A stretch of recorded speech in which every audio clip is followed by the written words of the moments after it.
Next item of business is Mayor Adelaar regarding the adoption of the 2012 strategic plan. We also have on table, part of our on table item is, I think, Councillor Rose, is it replacement version of the plan or additional It's an material? additional page, basically additional material. Okay. I'll start. I'm going to start the flow of information. Some months ago, we did a preliminary strategic plan, which basically revolved around fiscal issues and financial issues that seemed to be the thing that was tying together all aspects of our proposed strategic plan. And as you can see from this page, got that in your programs or your agendas. There are all sorts of different aspects to the financial issues which border on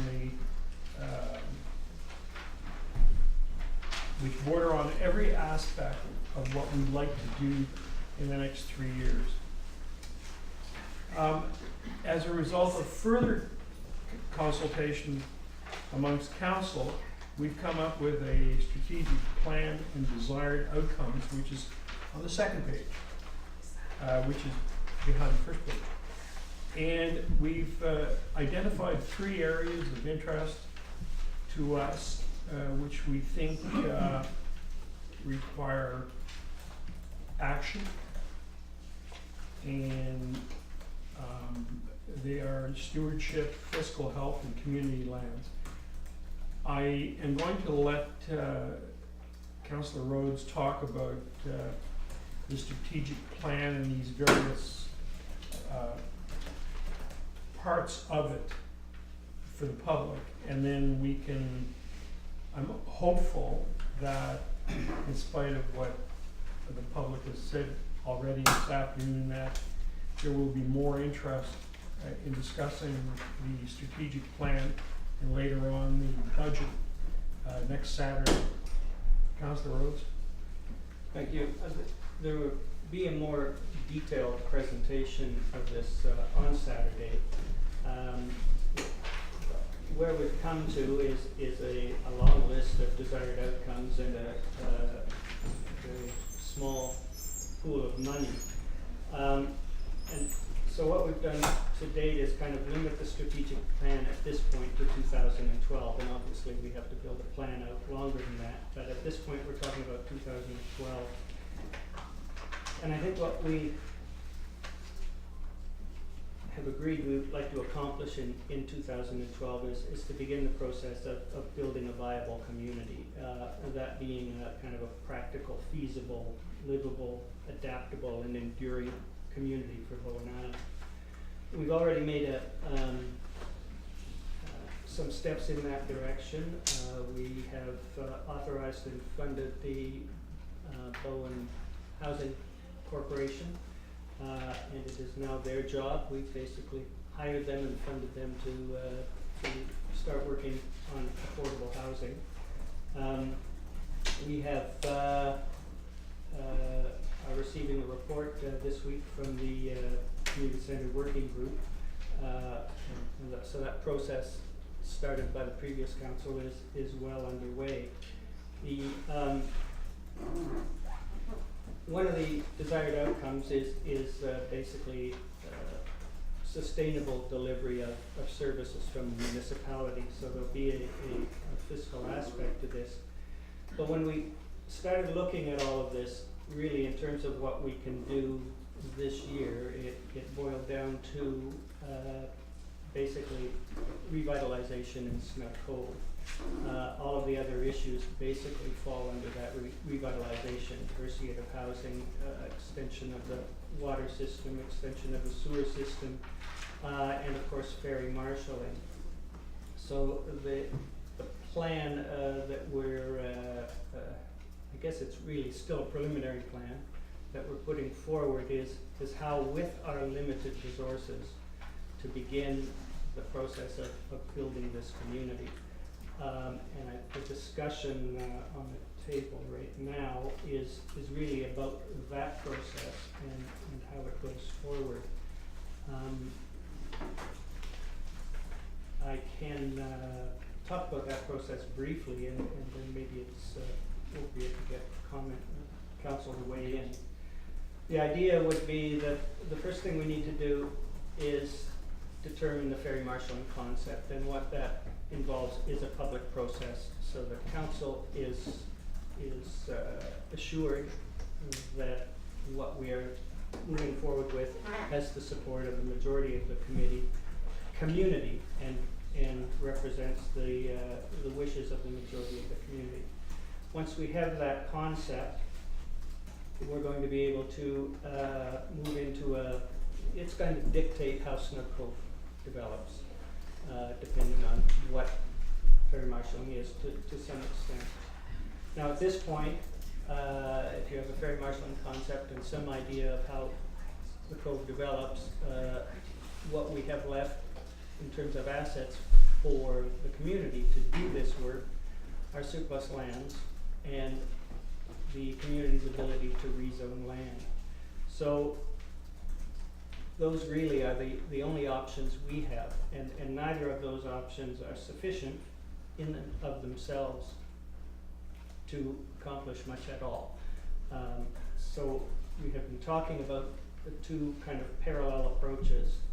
One where we would create a quest for proposals to go to the private sector, private development sector, with our desired outcomes clearly laid out, community center, sewer, water, housing, etc., and see if there's any interest in the private sector to come forward and help us build our viable community.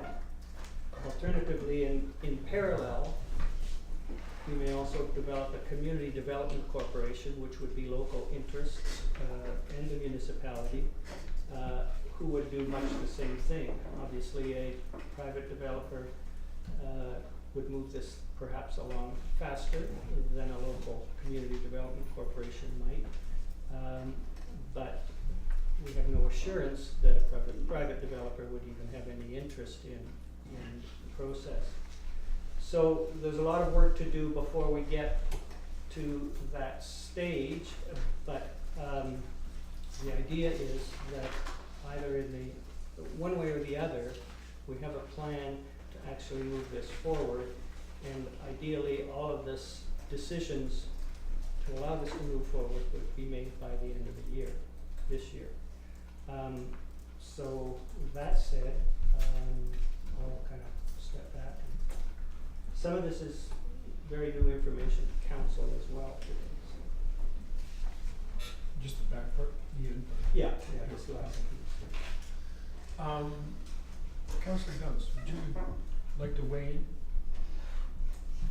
I do not have much to add to what Councillor Rowe said.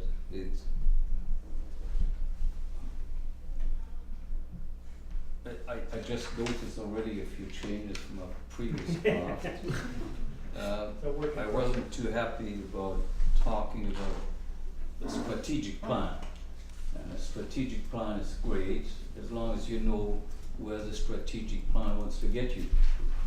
If I want to go to Europe or to Africa, that's my goal. My strategic plan is how do I get there? So a strategic plan without clearly defined goals is a horse behind the cart. So, and I realize now there is more emphasis on the priorities. And whatever we want to talk and what we want to strategize about has to be focused on priorities. And it doesn't take much brain. Our coffers are empty, not much government funding is available. Our aspirations, hopes are still there. So how do we get there?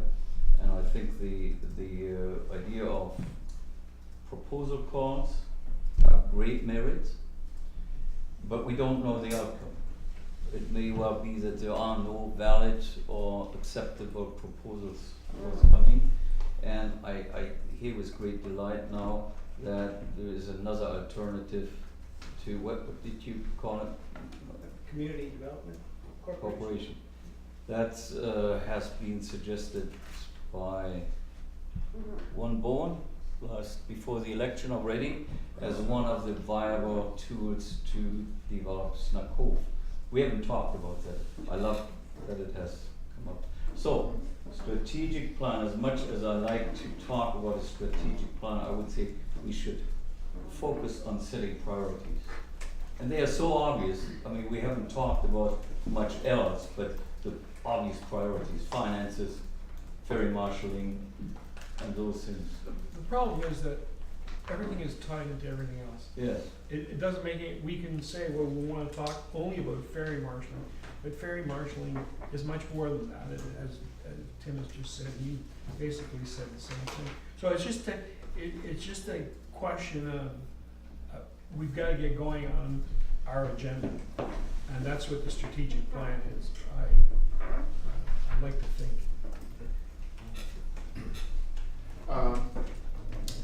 I differ from Councillor Duntz in that I actually am feeling really optimistic about the whole array of desired outcomes that we've been talking about. You know, you're talking about some of the really big achievements that we want to have, but there are all of the little things and in turn that we want to achieve in the process of getting to the large goals or along the way. And this strategic plan deals with that, and it deals with a lot of the governance issues that we can now really focus on now that the OCP is out of the way, and these larger issues that have really sidetracked us from just standard nuts and bolts governance, we can now get down to. And Tim has done a remarkable job of really capturing this, and I would encourage people to, we'll have to put the strategic plan front and center on the Muni website. Because you can't see it, I'll just go over a few of the things that Tim's done here. He's conceptualized it into three main categories: stewardship as the leading one, fiscal health, and then community lands. And a lot of thought went into actually deriving these concepts. They seem fairly straightforward, but one leads into the other. And you think about governance and stewardship as the initial one, which gets right down to governance, fiscal health, which obviously is required, and then dealing with the community lands, which has to do with things tying into fiscal health. It also has to deal with governance, social aspects of our community, and so on. And he's also, Councillor Hooks has also done a remarkable job of tying everything together to show the procedural nature of how one thing leads into the next. So when people look at this and they start to do the real hard work of looking at things from a philosophical point of view, you'll see that when you look at it, that it really does stand up. And Tim, thank you very much. I'd just like to say that, you know, I'm responsible for the graphic work here, but it's really just putting council's thoughts. You've done a lot of sifting though, and organization, and the whole way that you've recognized the procedural nature of things and made it really simple so people can understand this within 2 minutes of laying their eyes on it. It is a really good piece of work. Councillor Morse, would you like to I have one make some comments? question on the box on the bottom right, Community Development Corp, BIM, local developers. Is the comment there the three options for going forward if the private sector is not interested? No, the Community Development Corporation would be made up of Bowen Island Municipality, landowners, local interests. Okay, so it's not an option. If private sector uninterested, one option would be going forward with Community Development Corp, and I understand what those are. Yeah. Another option would be BIM just developing it itself. Another option would be selling it and local developers developing it. So is that what that box means? There's three different options? Or is the box only Community Development Corp, which has a typo in it? And the brackets underneath our BIM and local developers defining community development corp, so I'm just not Well, quite I- clear what that box is. I guess there's a discussion there. I'm not sure that Bowen Island municipality could or should do it on their own, or not. That's So all not the three business options we're are on the in. table with that box, Or a mixture. They Or a could be mixture certainly, there. yeah. yeah. So it's community development corp and or BIM and or local developers, it could be, It could be. okay. And Sorry. love your draft. I think it's set out clearly what the priorities are. You know, clearly dealing with the community lands, which means we've gotta deal with fairy marshalling, and if we wanna revitalize Snuck Cove, we've gotta deal with fairy marshalling. So I'm quite pleased to say if this is the priorities, then we can narrow what we're gonna spend our time on and not get sidetracked with other things, other than the must-dos from community charting. So my question is the process. At this point, do we adopt it, or do we receive it and refer it for information and discussion to the town hall meeting? And then adopt it after we've received the public input? I think the latter sounds. The latter. Get feedback from the community first.